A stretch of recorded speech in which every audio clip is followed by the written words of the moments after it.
ዱንያ 3 ቀን ብቻ ናት። ዱንያ ትላንት፣ ዛሬ፣ ነገ። እቺ ናት ዱንያ። ትላንት አልነበርንም፣ ነበርን፣ አልነበርንም። ዛሬ አው ተፈጥረናል፣ አሁን ያለንበት ወቅት ነው።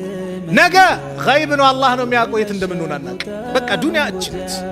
ትላንት፣ ዛሬ፣ ነገ ናት። በዚች አጭር ሐያት ኸይር ነገር ሰርተን እንሂድ። ኢማሙ ሻፊ ረሕመቱላሂ ዐለይህ በግጥም ገለጹት። ኢና ሊላሂ ዒባደን ፉጠና ጠለቁ ዱንያ ወኻፉ ልፊተና ነዘሩ ፊሃ ፈለማ ዓሊሙ አነሃ ለይሰት ሊሐይን ወጠና ጀዓሉሃ ሉጀተን ወተኸዙ ሳሊሐ ልአዕማል ፊሃ ሱፍና። ኢና ሊላሂ ዒባደን ፉጠና፣ ለአላህ ምርጥ ባሪያዎች አሉት።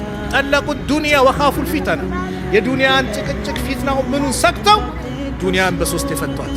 ነዘሩ ፊሃ፣ ወደ እሷ ሲመለከት ወደ ዱንያ ፈለማ ዓሊሙ፣ ስለ እሷ ማንነት ሲያውቁ ሲረዱ አነሃ ለይሰት ሊሐይን ወጠና፣ እሷ ዘውታሪ ሀያት አይደለችም፣ ጠፊ ናት። ስለዚህ ጀዓሉሃ ሉጀተን ወተኸዙ ሳሊሐ ልአዕማል ሱፍና፣ ለአኼራ መሸጋገሪያ አድርገው መልካም ስራቸውን ወደ አኼራ ተሸጋገሩባት።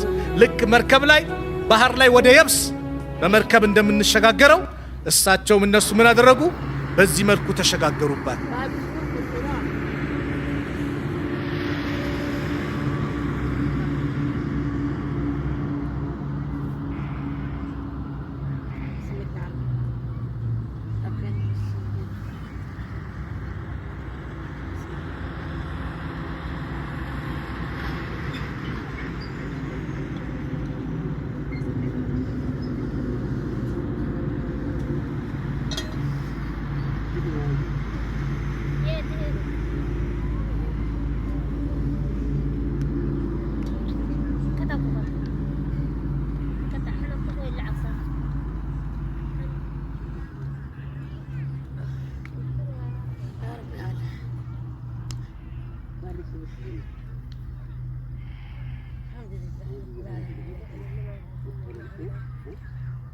እንደሞ ወስጄ ቀን ግማሿን ማታ ግማሿን አብሬ እጠጣለሁ ወተቱ ጋር እና በቃ ይሄ ደግሞ ወተቱ በቀን አንድ ሊትር አው ቀን ማታ 3 ጊዜ ነው በቀን። በቃ ሽኩር ወተት